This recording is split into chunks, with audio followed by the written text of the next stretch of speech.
Exhibition যখন একবারে ভিড়ে পরিপূর্ণ হয়ে রয়েছে তখন কিন্তু সেখানে মৈনাক চলে যায় আর মৈনাক গিয়ে বলতে লাগে যে গোরা তুই কি করতে চাইছিস বল, তুই কি করতে চাইছিস? এই মেয়েটার জীবনটাকে কি শেষ করে দিবি? একে কি চাকরিতে ছাড়াতেই হবে তোকে?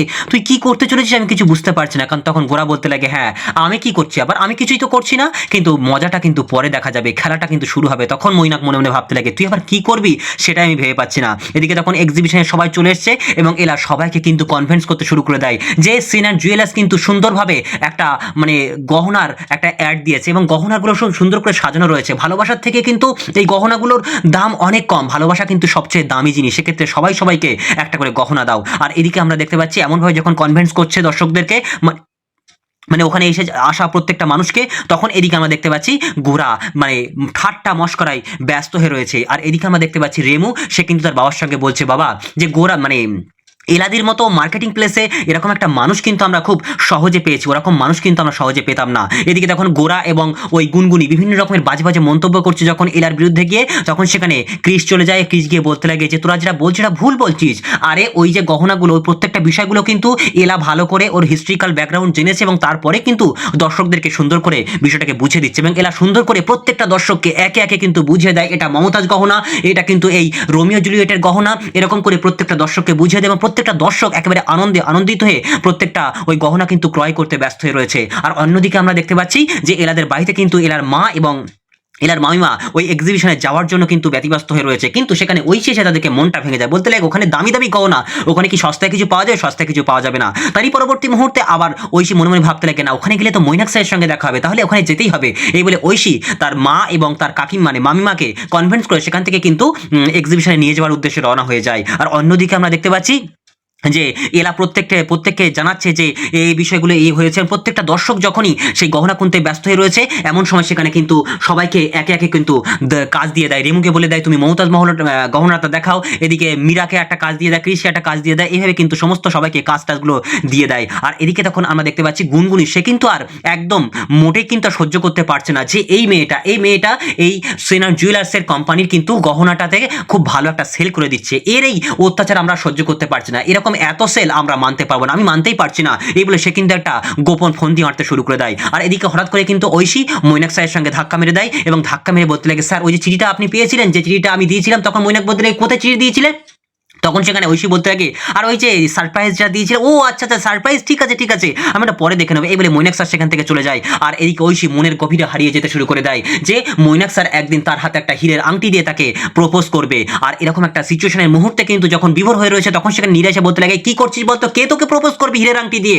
তখন সেখানে ঐশী কথাটাকে ঘুরিয়ে দেয়, বলতে লাগে দেখ এক্সিবিশনটা খুব সুন্দর হয়েছে। এদিকে দেখতে পাচ্ছি এলার মা এবং এলার মামিমা প্রত্যেকে কিন্তু আনন্দিত হয়ে রয়েছে। হঠাৎ করে এলার সঙ্গে দেখা হয়ে গেছে এবং এলাকে দেখে কিন্তু সেই লাইভে করতে ব্যস্ত হয়ে রয়েছে। দেখো আমার মেয়ে কিন্তু এখানে চলে এসেছে, আমাদের বলেছিলাম না যে হার্ট টু হার্ট অ্যাপে আমার মেয়ে কাজ পেয়েছে, সেই অ্যাপে কিন্তু সেনার জুয়েলার্সে কিন্তু আজকে এক্সিবিশন চলছে। আমরা সবাই কিন্তু খুব হাসিতে খুশিতে ব্যস্ত হয়ে রয়েছি, তোমরা সবাই এক্সিবিশনটাকে অ্যাকসেপ্ট করো, সবাই এই হার্ট টু হার্ট অ্যাপটাকে অ্যাপসেট করো, এই বলে কিন্তু প্রচারটা বাড়াতে শুরু করে দেয়। আর এরকম সময় আমরা দেখতে পাচ্ছি গুনগুনি তার পেছনে দাঁড়িয়েছিল, সে কিন্তু বুঝতে পেরে যায় এটা হচ্ছে এলার মা, এটা হচ্ছে এলার কাকিমা, সরি মামিমা।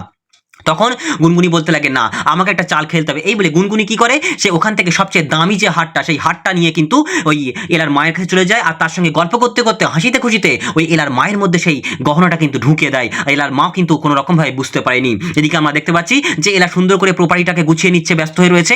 এমন সময় সেখানে কিন্তু ওই গোড়া তাকে প্রচণ্ড রকমের ধমক দিতে শুরু করে দেয়, আজকে আপনার সেই দিন, আপনি তো ভাবছেন যে বিশাল কিছু করে ফেলেছেন, আপনার এই ক্যাবটা, আপনার এই সমস্ত রিসোর্স, সমস্ত এনার্জি, সমস্ত কষ্ট পরিশ্রম সবকিছু বাতিল হয়ে যাবে। তখন সেখানে গোরা বলতে লাগে না আমি হারবো না, হারটা কিন্তু আপনারই হবে, আমিও তো হারতে শিখিনি, আমি দেখতে পাচ্ছেন না আমি আমার স্বপ্নটাকে পূরণ করে ফেলেছি, সবগুলোকে সুন্দরভাবে মানে সেটিং করে ফেলেছি। এই বলে গোরার মুখের উপরে কিন্তু কথা বলে, কিন্তু গোরা শুনতে চায় না। গোরা তো জানে মনে মনে সে কিন্তু সৌভিককে ডেকেছে এই অ্যাপটাকে একেবারে শেষ করে দেওয়ার জন্য। এদিকে আমরা দেখতে পাচ্ছি যে রেমুর বাবা, সে কিন্তু প্রচন্ড রকমভাবে আনন্দিত হয়েছে এবং তার বাবার সঙ্গে গল্প করতে শুরু করে দেয় যে বাবা এই এলার মতো একটা মার্কেটিং ম্যানেজার আমরা পাওয়া কিন্তু অসাধ্য একটা ব্যাপার, এলার মতো মার্কেটিং ম্যানেজার আর কোথাও পাবো বলে আমাদের মনে হয় না। তখন দাদুও কিন্তু সেই বিষয়টার প্রশংসা করতে শুরু করে দেয়। এদিকে তখন গোরা এলাকে জিজ্ঞেস করছিল যে তুমি এই যে রিংটা দেবে, যে প্রথম যে দর্শক এখানে এসেছিল তাদেরকে ওদেরকে একটা তো গিফট দেওয়ার প্রয়োজন ছিল, যে একটা হীরের রিং দেওয়া হবে, সেই রিংটা তুমি কোথা থেকে পাবে? তখন এরা বলেছিল বিষয়টাকে আমি ম্যানেজ করছি, ওদের যে এই গহনাটা বেচে দেওয়া হলো মানে 3,50,000 টাকা, এই 3.5 লাখ টাকার গহনার উপর যদি 10% ডিসকাউন্ট ওদেরকে না দিয়ে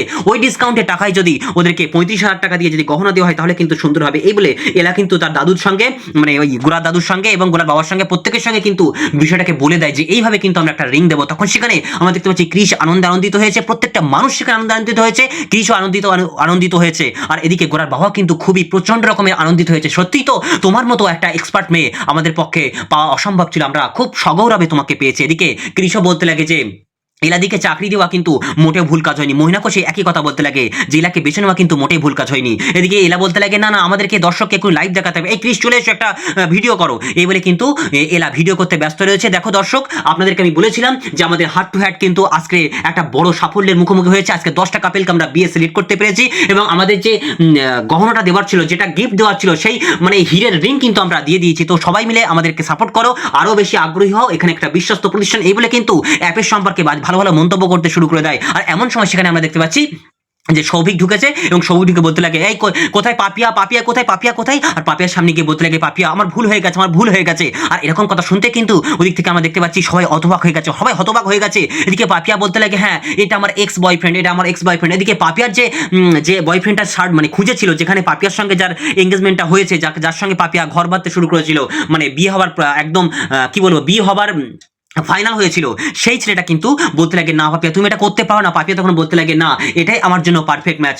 ও জীবনে বেকার ছিল, নিজের ভবিষ্যৎটা গড়ার জন্য ও এখন নতুন করে নিজের ভবিষ্যৎটাকে সাজিয়ে নিয়েছে, তাই আমি ওকে বিয়ে করবো, ওকেই বিয়ে করবো। আর এমন কথা শুনতে কিন্তু আমরা দেখতে পাচ্ছি যে এদিক থেকে এরা প্রচন্ড ভয় পেতে শুরু করে, বলতে লাগে না না না এটা হতে পারে না, এটা হতে পারে না। তখন গোরা মজা নিতে ব্যস্ত হয়ে পড়ে। গোরা বলতে লাগে না আপনার হার তো এখানে হবে, অবশ্যই আপনার হার এখানে হবে, কিন্তু এদিকে এলা বলতে লাগে না এর পেছনে অন্য কারণ রয়েছে। এদিকে তখন এলা বলতে লাগে পাপিয়া তুমি এরকম করছো কেন? পাপিয়া তখন বলতে লাগে না এলাদি এটা কিন্তু আমার এক্স বয়ফ্রেন্ড ছিল, আমি ওকে ভুল বুঝেছিলাম, কিন্তু আজকে আমি ওকে সঠিকভাবে বুঝতে পেরেছি। এদিকে দেখতে পাচ্ছি ওই পাপিয়ার যে নতুন বয়ফ্রেন্ড সে কিন্তু কাকুতি মিনতি করতে লাগে, পাপিয়া আমাদের বাড়িতে সবাই জেনে গেছে, তুমি কেন মনটা করছো, কেন মনটা করছো? কিন্তু পাপিয়া বলতে লাগে তুমি আমাকে ক্ষমা করে দিও, তুমি আমাকে ক্ষমা করে দিও, আমি না আর কিছু করতে পারবো না। এই বলে কিন্তু পাপিয়া কি করে সেই মানে ওই সৌভিকের সঙ্গে কিন্তু সেখান থেকে চলে যায়। আর আমরা দেখতে পাচ্ছি এদিকে গোরা তখন একেবারে ঠাসিয়ে মানে যেন এলার গালে চড় মারতে শুরু করে দিয়েছে।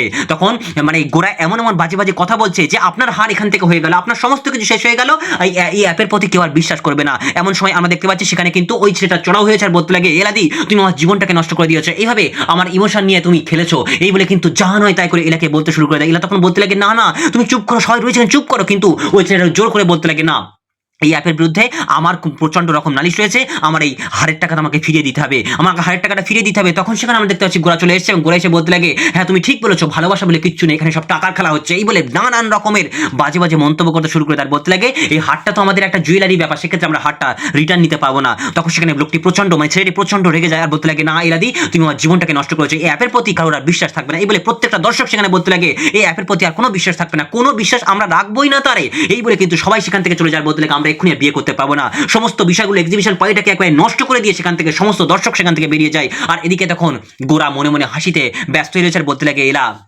তোমার জীবনের সব সমাপ্তি এখানে শেষ, তোমার জীবনের সবকিছু এখানে শেষ হয়ে গেল, তোমার আর কিছু রইলো না, তোমার সবকিছু শেষ করে দিলাম আমি। তুমি যা যা করেছো এই অ্যাপের প্রতি আর মানুষের ভরসা থাকবে না, সবকিছু শেষ হয়ে যাবে। এদিকে তখন দেখতে পাচ্ছি কাকা থেকে শুরু করে বাবা থেকে শুরু করে আমরা দেখতে পাচ্ছি দাদু প্রত্যেকে হতবাক হয়ে গেছে, না না আমাদের এই কোম্পানির মুখটা আবারও পুড়লো, আবারও আমাদের কোম্পানির মুখটা পুড়ে ছারখার হয়ে গেল। এদিকে তখন এলা বলতে লাগে না আপনি করেছেন, আপনি করেছেন, আপনি এর পেছনে অনেক বড় রহস্য লুকিয়ে রয়েছে। না না আমার সিদ্ধান্ত কখনো ভুল হতে পারে না, আমার সিলেক্ট ক্যান্ডিডেট, আমার সিলেক্টেড কাপেল কখনো ভুল হতে পারে না। কিন্তু গোরা বলতে লাগে মনে মনে ভাবতে লাগে না আমাকে সব বিষয় এখন বললে হবে না, কেননা গোরা ওই ছেলেটাকে ডেকেছিল আবার এবং ডেকে তাকে কিন্তু একটা লোভের প্ররোচনা দিয়ে তাকে বলেছিল যে তোমাকে একটা কাজ করে দিতে হবে, তোমাকে আমি চাকরিটা দিচ্ছি, সমস্ত ভেন্যু তুমি আমাদের এই সেন্ট জুয়েলার্সের গার্ডেনে করবে, কোনো সমস্যা নেই, কিন্তু তোমাকে একটা শর্ত মানতে হবে, তুমি তোমার এক্স গার্লফ্রেন্ডের জীবনে কিন্তু তোমাকে ফিরে যেতে হবে। এইরকম করে কিন্তু তাকে বুঝিয়ে নিয়েছিল। তাই এদিকে গোরা মনে মনে ভাবতে লাগে না একে কিন্তু কিছু বলা যাবে না, তাই জন্য গোরা অন্য কথা ঘুরে দিতে শুরু করে দেয়। কিন্তু এরা বলতে লাগে না আমার ভালোবাসার উপরে বিশ্বাস রয়েছে, আমি কখনো এরকম ভুল কাজ করিনি,